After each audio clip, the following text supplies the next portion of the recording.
حضرت عمر दिन को तख्त हुकूमत पे बैठते थे और उनका तख्त को सोने जबरजद का नहीं था, मस्जिद नबवी की चटाई थी और सारा दिन वहां बैठ के लोगों की बातें सुनते। और जब रात के अंधेरे गहरे होते उमर भेष बदल के मदीने की गलियों का गश्त करते। कहा तुम्हारे घर से धुआं निकल रहा है और बच्चे रो रहे हैं, उनको खाना क्यों नहीं देती? कहने लगी उमर की जान को रो रही। उमर के पांव तले से जमीन निकल गई। कहा क्या हुआ? कहा 3 दिन से हमारे यहां खाने के लिए कुछ नहीं है, रोजाना बच्चे रोते हैं और मैं हंडिया के अंदर पत्थर डाल करके नीचे से आग डालती रहती हूं कि बच्चे इंतजार कर करके सो जाएंगे, कम वक्त सो भी नहीं रहे और वो पत्थर पकेंगे भी क्या, और मैं उमर की जान को रो रही हूं। हजरत उमर का कलेजा दहलने लगा। फौरन पलटे, वापस बैतुल माल में आए, घी का एक कनस्तर लिया, आटे की बोरी ली, मिर्च मसाला जात बहुत कुछ उठाया, अपने कंधे पे रखा, बोरी अपनी कमर पे लादी। उमर बैतुल माल से निकले तो आपके खादम असलम ने देख लिया, आगे बढ़ा, कहा मेरे आका मैं उठाता हूं। उमर की आंखों में आंसू है। कहा असलम कयामत के दिन मेरा बोझ उठा लोगे? कहा कयामत के दिन तो अपना अपना बोझ उठाना पड़ेगा। कहा उमर को आज अपना ही उठाने दो। हजरत उमर वो घी का कनस्तर और वो आटे की बोरी सर पे उठाए हैं और उस खातून के घर जाते हैं और दस्तक देते हैं। वो जब देखती है उसकी जान में जान आ जाती है। कहा जल्दी जल्दी आटा गूंदो, और उमर सब्जी काटने लग जाते हैं।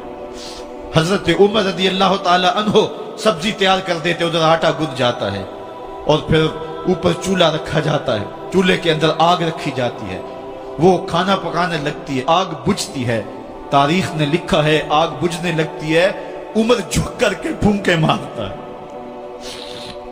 उमर झुक झुक के फूंके मारता है। खाना पक गया और बच्चों के सामने खाना रख दिया, बच्चे खा रहे हैं। अब बच्चे रो रो के निढाल हो चुके थे।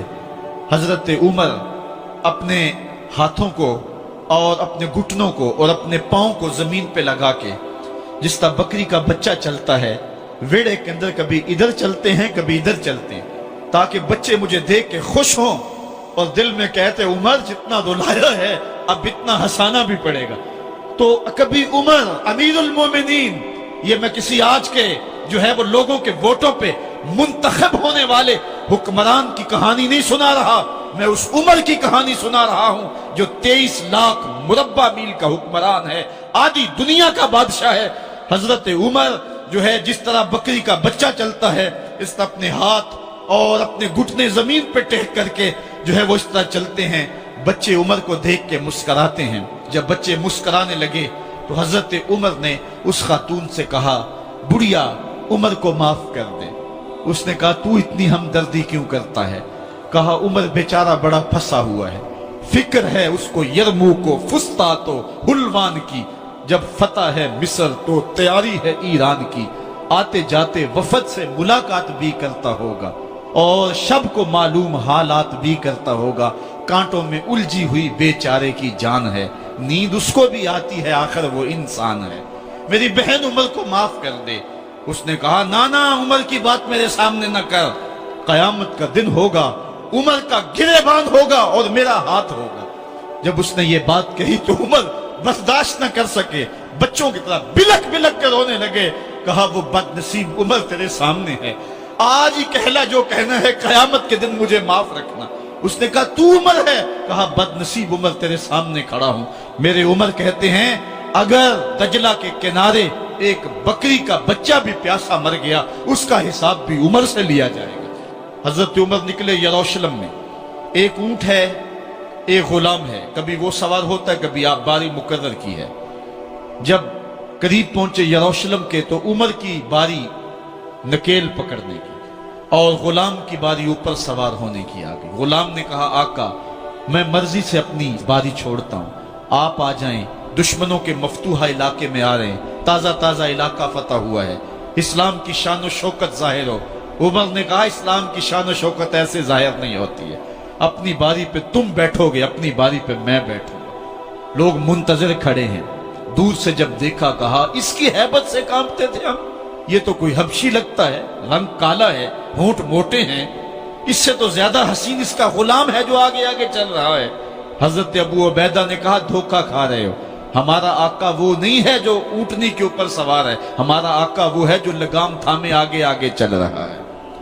حضرت عمر رضی اللہ تعالیٰ عنہ کو آگے بڑھ کے جابیہ کے مقام پہ حضرت ابو عبیدہ بن جراح نے استقبال کیا، تو حضرت عمر آگے بڑھے اور انہوں نے آگے بڑھ کر کے حضرت ابو عبیدہ کے دونوں کندھوں پہ ہاتھ رکھا، اور سنو حضرت عمر نے کیا کہا، کہا لا الہ الا اللہ انا کنا اذل قوم فاعزنا اللہ بالاسلام، کہا کہ لا الہ الا اللہ، اے ابو عبیدہ بن جراح، ہم ایک ذلیل قوم تھے اور اللہ نے ہمیں اسلام کی وجہ سے عزت عطا کی ہے۔ اور میں تمہیں ایک تاریخ ساز بات کہنے لگا ہوں، اور وہ یہ ہے کہ جب تک ہم اس عزت والے اسلام کے دامن کو تھامے رہیں گے ہماری عزت قائم رہے گی، اور جب اسلام کے علاوہ کسی اور جگہ سے عزت ڈھونڈیں گے تو رسوا کر کے رکھ دیے جائیں گے۔ یہ ہے وہ خلاصہ جو حضرت عمر نے امتوں کے عروج و زوال کا بیان کیا ہے۔ اس امت کو جو خیرات ملی ہے تخت و تاج کی، وہ پینٹاگون سے نہیں ملی، وہ واشنگٹن سے نہیں ملی، وہ وائٹ ہاؤس سے نہیں ملی، وہ محمد عربی کے جوڑوں کا صدقہ ملی ہے۔ اس لیے جب ہم نے اسلام سے انحراف کیا، پاکستان حاصل کیا گیا تھا، پاکستان کا مطلب کیا؟ لا الہ الا اللہ۔ ہم نے اس نعرے کو چھوڑ دیا ہوا ہے، ہم نے انحراف کر دیا ہے۔ آج ہماری نظریں مغرب کی طرف لگی ہے کہ تخت و تاج اس سے نصیب ہوتے ہیں، اور دنیا کے اوپر ہم رسوا ہو کے رہ گئے۔ ہماری پستی، ہماری زبوحالی، ہماری ذلت کا سبب یہ ہے کہ جس جگہ سے ہمیں عزت ملی تھی ہم نے وہ مرکز ہی چھوڑ دیا ہے۔ اس مرکز حیات کو، اس مرکز زندگی کو، اس مرکز عزت کو ہم نے چھوڑ دیا ہے، اور دنیا کے اوپر ہم رسوا ہو رہے ہیں۔ انہی حضرت عمر کی کہانی ہے۔ وادی تہامہ سے گزر رہے تھے کہ بچوں کی طرح بلک بلک کے رونے لگے۔ کہا عمر جوان آدمی ہو اور بچوں کی طرح بلک کے رو رہے ہو؟ کہا تم نہیں جانتے، مجھے بچپن کی کہانی یاد آ گئی۔ کہا کیا کہانی ہے؟ کہا یہی عرض تہامہ تھی، میرے باپ خطاب نے مجھے 5 اونٹ دیے تھے، کہا انہیں لائن میں کھڑا کرو سیدھا۔ میں آگے والا سیدھا کرتا تھا، پیچھے والا ٹیڑھا ہو جاتا، پیچھے والا سیدھا کرتا، آگے والا ٹیڑھا ہو جاتا۔ میرے باپ خطاب نے مجھے بڑا مارا۔ کہا ایک عرب کے بیٹے ہو کہ تم سے 5 اونٹ لائن میں کھڑے نہیں ہوتے؟ کہا ایک زمانہ عمر پہ وہ تھا کہ اس سے 5 اونٹ لائن میں کھڑے نہیں ہوتے تھے، اور آج شرق سے لے کر غرب تک 23 لاکھ مربع میل کی حکمرانی اور انسان بھی لائن میں کھڑے ہیں۔ یہ محمد عربی کے جوڑوں کا صدقہ نہیں ہے تو اور کیا ہے؟ عمر سے تو 5 اونٹ لائن میں کھڑے نہیں ہوتے تھے۔ تو یہ عزتیں، یہ تخت و تاج، یہ حکومتیں